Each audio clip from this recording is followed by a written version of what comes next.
Welcome to our deep dive into cybersecurity vocabulary. We've got tons of research articles, even some real-life stories, to make sure you can navigate this crazy digital world a little bit more confidently. Sounds like a plan. Ever wonder how strong your password really needs to be? Oh, yeah. Or what ethical hacking even means? Yeah, that's the thing. Well, we're going to break it all down. Episode. I'm so glad you're here to help us decode all this. Happy to be here. So what's really fascinating to me about cybersecurity is that it's not just about tech. It's about how people interact with technology. Yeah, it's like learning a whole new language. Right. And once you know it, you can understand the news, you can join those tech conversations, Mm-hmm. and most importantly, protect yourself online. So let's start with the basics, because I keep seeing this word cybersecurity everywhere. Yeah. What does it actually mean? So cybersecurity, it's basically the art of protecting your computers, your networks, your data from anyone who's trying to access them that shouldn't be. Right. It's like building this fortress around your digital life. Right. I love that analogy. You got moats, you got drawbridges. You got Labs. vigilant guards. So who are we guarding against? The infamous hackers. Right, the hackers. Hackers are individuals with really advanced tech skills who are always trying to get into computer systems or networks that they shouldn't be in. So they're the bad guys. Well, they're often portrayed as these shadowy figures in hoodies, Right. but the reality is more complex than that. Because I've heard that there are different types of hackers. Yeah. Not all of them are malicious. You're exactly right. There are black hat hackers, Okay. and those are kind of your stereotypical villains who steal data, disrupt systems for their own personal gain. Got it. But then we also have white hat hackers, Okay. also known as ethical hackers, Okay. and they use their skills to actually identify vulnerabilities and help organizations improve their security. So they're like the digital Robin Hoods. Kinda. That's pretty cool. So I'm guessing a firewall is part of our digital fortress? Absolutely. A firewall is that barrier between your computer or your network and the outside world, and it's blocking any of those unauthorized access attempts. Okay, so it's like a security guard. It's like having a security guard at the entrance to your digital castle, Perfect. scrutinizing everyone who tries to enter. Okay, that paints a very vivid picture. I like it. So our sources also mentioned phishing scams a lot. Yes. It seems like they're everywhere these days. Phishing is one of the most common cyber threats out there. It's a type of social engineering attack where these cyber criminals are trying to trick you into revealing sensitive information, Okay. like your passwords, credit card numbers, even social security numbers. I feel like I always get those emails saying, I won the lottery. And I'm Okay. like, I never even entered this lottery. Right. Are those phishing scams? Yeah, they most likely are. Phishing emails often use this really urgent or enticing language Oh, yeah. to manipulate you into clicking on malicious links or downloading infected attachments. So how do we avoid taking the bait? Is it Uh. just common sense? I mean, common sense is a good starting point. Right. But the problem is cyber criminals are getting really, really sophisticated. They often spoof legitimate email addresses and websites to make their scams look super convincing. So they look real. Yeah, so you always want to scrutinize the sender's address, look for any grammatical errors or inconsistencies, Okay. and just be wary of any unsolicited requests for personal information. Yeah, don't give out your information. Yeah, don't do that. Trust your gut and be extra cautious. What about malware? Yeah. I know it's bad. Mhm. I'm not sure I totally understand what it is. So malware, it's a broad term that refers to any software that's designed to harm or exploit a computer system. Okay. So we're talking viruses, worms, Trojans, ransomware. All of those fall under the umbrella of malware. It's like the digital equivalent of just a plague of locusts. Yes. Just wreaking havoc. Just coming in and destroying everything. So how do we protect ourselves from these digital pests? Well, one of the most basic yet essential steps is creating strong passwords. Think of your password as the first line of defense in your digital fortress. Okay, so I always hear that passwords should be complex. Yeah. Why is that so important? Because a strong password, it's like a really complicated lock that's super difficult for a thief to pick. The longer and more complex your password, the harder it is for hackers to crack it using brute force methods. Okay. I mean, a 12-character password with a mix of uppercase and lowercase letters, numbers, symbols Oh my God. could take thousands of years to crack, Right. compared to a simple 8-character password that could be cracked in minutes. Wow, that puts it into perspective. I'm definitely going to update my passwords after this. What about two-factor authentication? Yes. Is that like adding an extra layer of security? Exactly. Two-factor authentication, or 2FA, adds that extra layer of security by requiring two forms of identification to access an account. It's like having a security guard check your ID at the entrance, even if you have the key to the door. So even if someone steals my password, they can't get in without that second factor. Exactly. And that second factor is usually something you have on you, like your phone. Right. Or something, like a security question, making it much harder for hackers to bypass. Okay, that is reassuring. I've noticed that more and more websites and apps are offering two-factor authentication these days. It's becoming so common, and for good reason. Yeah. It's such a simple step that can significantly enhance your online security. Think of it as adding a deadbolt to your digital front door. Okay, I'm definitely going to enable 2FA on all my important accounts. I feel like I'm already leveling up my cybersecurity game just by understanding these terms. Yeah. But how do we protect all of the information that we store online? That's where encryption comes in. Okay. It's a process of transforming data into an unreadable format, making it completely inaccessible to anyone without the decryption key. It's like sending your sensitive information in a locked briefcase that only the intended recipient can open. Okay, so even if hackers intercept my data, they can't make sense of it without the key. Precisely. Encryption is a fundamental technology that's used to secure online communication, protect financial transactions, and safeguard sensitive data stored in the cloud. Okay. So it's a pretty big deal. Encryption it is. Yeah. Okay, so we've built this pretty solid digital fortress for ourselves, strong passwords, encryption. Right. But what about our workplaces? Because I feel like I hear about companies getting hacked all the time. Yeah, that's a really great point, because cybersecurity in the workplace, it's a whole other ballgame. Okay. The stakes are higher, the threats are more sophisticated. So it's not just about, sending out an email reminder to employees to create strong passwords. No, it's definitely more than that. While, strong passwords and phishing awareness are super important for employees, Right. companies really need to take a more multi-layered approach to cybersecurity. Okay, so what kind of layers are we talking about? Well, for starters, they need secure networks. This means having things like firewalls, intrusion detection systems, other security measures in place to prevent unauthorized access to the company's systems. So it's like building a digital moat around the company's data. Exactly. And just like a real moat needs regular maintenance. Right. So do digital security systems. Companies need to regularly update their software patch vulnerabilities and conduct security audits to stay ahead of the curve.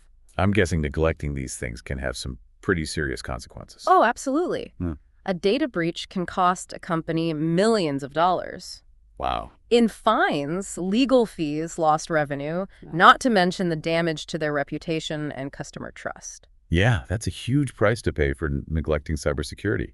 It sounds like data privacy laws are becoming increasingly important in this landscape. They are. Governments all over the world are recognizing how crucial it is to protect personal information and are enacting laws to regulate how companies collect, store, and use that data. I've heard of GDPR, Yeah. but I'm not really sure what it entails. So GDPR, or the General Data Protection Regulation, is a huge data privacy law in the European Union. Yeah. And it gives individuals more control over their personal data. This includes things like the right to access, rectify, and erase their information. Okay, so companies can't just collect and use our data however they want anymore. No, not anymore. GDPR and other data privacy laws are putting the power back in the hands of individuals. It's a really big step forward in protecting our digital rights. That's good. Okay, I'm starting to see how all these pieces fit together. Yeah. We've got individuals taking steps to protect themselves, companies building these digital fortresses, and governments enacting laws to kind of regulate this whole digital landscape. They're coming together. But with technology constantly evolving, I imagine cybersecurity is kind of a moving target. You're absolutely right. Cybersecurity is constantly evolving. As hackers develop new tactics and techniques, cybersecurity professionals have to constantly stay ahead of the game. So it's like an arms race between the good guys and the bad guys. Yeah. Kind of. And one of the most exciting developments in this arms race is the use of artificial intelligence, or AI, in cybersecurity. I've heard a lot of buzz about AI, but I'm not really sure how it applies to cybersecurity. AI is revolutionizing so many industries, including cybersecurity. It can be used to analyze huge amounts of data, identify patterns, and detect threats much faster and more accurately than humans ever could. So it's like having a superpowered security guard who never sleeps. That's a great analogy. AI-powered security systems can monitor networks, identify suspicious activity, and even predict potential attacks before they occur. That's incredible. It sounds like AI is a real game changer in the fight against cybercrime. What other trends are shaping the future of cybersecurity? Another big trend is the growing importance of cloud security. That- As more and more companies move their data and operations to the cloud, securing those cloud environments becomes super important. It's like shifting the whole battleground, from these physical servers to these vast digital clouds. Exactly. Cloud security presents unique challenges because it involves securing data that's stored and processed across multiple servers and networks.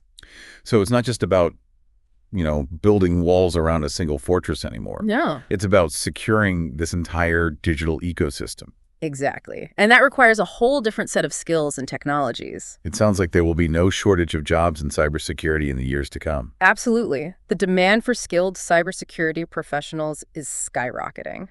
And it's not just about technical skills, it's also about critical thinking, problem solving, and a real passion for staying ahead of the curve. Okay, I'm definitely feeling inspired to learn more about cybersecurity.